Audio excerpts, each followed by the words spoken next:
Welcome to the Pre-Planning and Preparation for Impending Disasters webinar.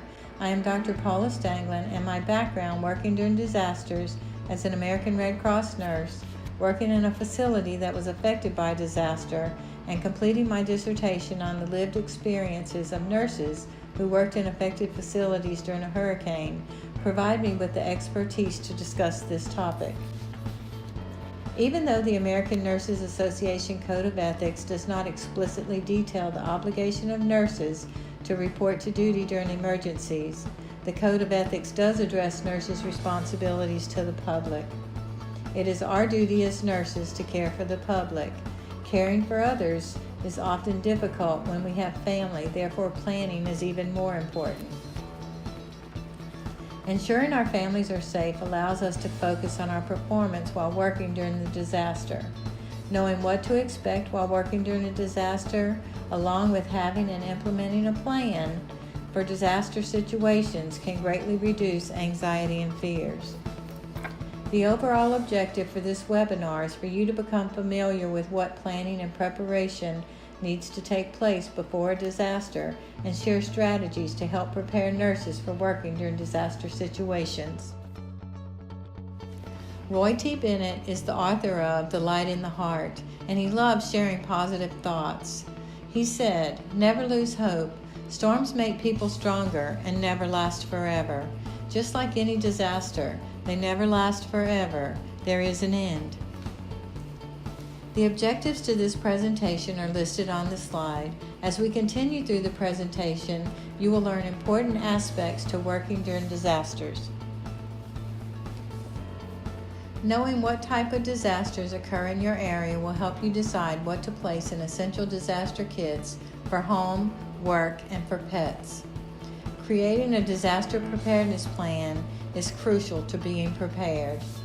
Disasters can be in many forms. They may be natural or man-made and can be accidental or acts of terrorism. Disasters are classified into the following categories: natural or environmental, chemical, biological, including pandemic influenza, radiological, nuclear, and explosive incidents. In Texas, many of the disasters are natural and include hurricanes, tornadoes, flooding, and fires. Knowing what type of disasters occur in your area will help you decide what to place in essential disasters kits for home, work, and for pets.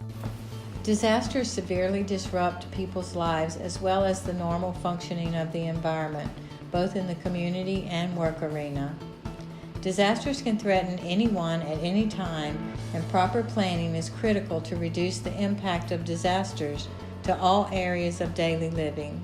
Nurses are one of the largest groups of emergency responders during disasters. However, conflicts between family and work obligations often make it difficult for nurses to decide to work during a disaster. Therefore, ensuring our families are safe allows us to focus on our performance while working during the disaster. Therefore, it is important to create disaster plans for home, work, and pets. Know what to expect while working during a disaster, as knowledge can decrease the stress of the unknown. Being prepared is the key to success. It is important to know the basics of incident command systems, as they will increase your knowledge of how disasters are handled. Preparing your family for disaster means planning. Planning in advance will help ensure that all members of your household, including children, people with disabilities, and others with access and functional needs, as well as outside caregivers, know how to reach each other and where to meet up after a disaster. It is essential to have disaster supplies kits that include basic items from your home that you may need in case of an emergency.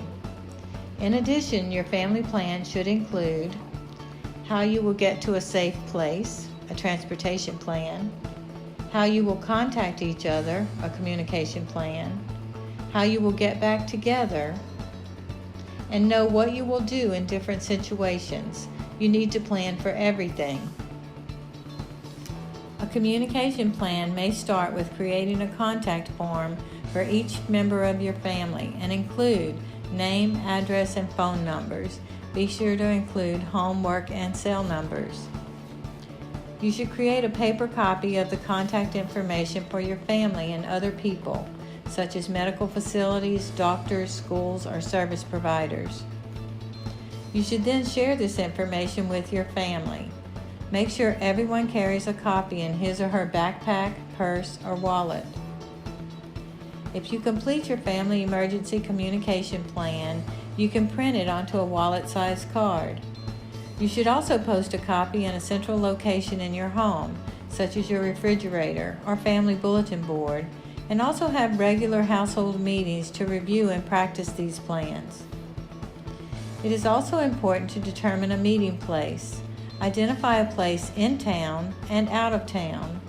Assure everyone knows the location of the meeting place.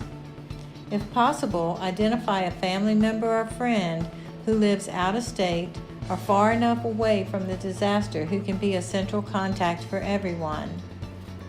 Make sure everyone knows this central contact's name and number. Because a disaster can strike during school or work hours, everyone needs to know their emergency response plans and how to stay informed. Discuss these plans with children. Make sure your household members with phones are signed up for alerts and warnings from their school, workplace, or local government. For children without mobile phones, make sure they know to follow instructions from a responsible adult, such as a teacher or principal. The time to plan is now. Remember, a failure to plan does not and will not constitute an emergency for everybody else, especially when everybody else is dealing with their own emergency. The first step towards preparedness is the creation of a basic disaster supply kit. Because disaster assistance may not be readily available in the first few days of a disaster, supply kits are a very important factor in ensuring your family can be self-sufficient while at home during this emergency disaster period. Not only are kits helpful when sheltering in place, but also when staying in a public shelter where some of your family's basic necessities may not be provided. This slide contains a list of items to place in a disaster supplies kit. You can review these items at your leisure. Additional supplies are listed on the next couple of slides. It's important that you have your family documents such as copies of insurance policies, identification, and bank account records saved electronically or in a waterproof portable container. Remember to personalize the supplies kits to you and your family's needs. In addition to a basic supplies kit, you should have a first aid kit. It never fails during an emergency or disaster. Someone will need at least a Band-Aid or something for a headache. Items to include are listed on the slide. Remember, if you keep a first aid kit ready all the time, check to ensure the items are not expired. You may want to put a label on the outside with contents and expiration dates. This will save time when you are restocking or replacing the items.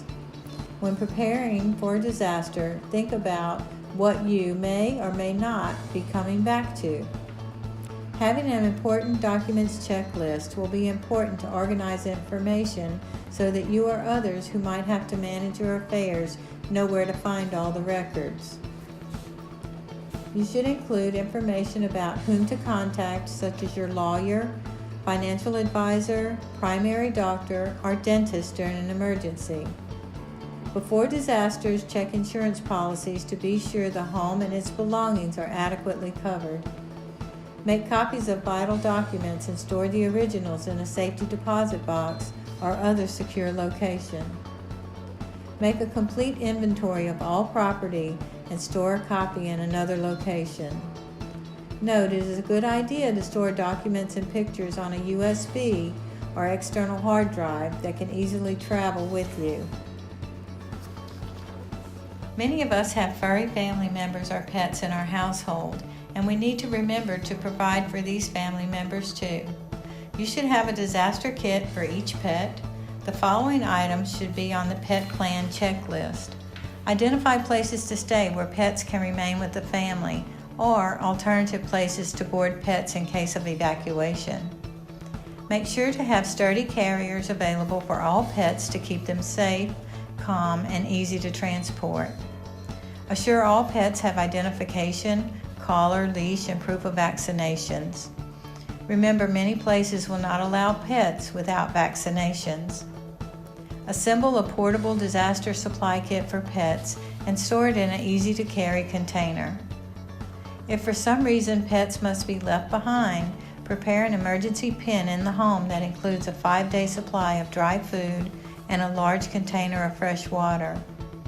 If flooding is forecast, assure the pets are on a second floor. If there is no second floor, do not leave the pets behind. We hope you found this presentation informational and feel prepared to keep yourself and family safe while working during a disaster.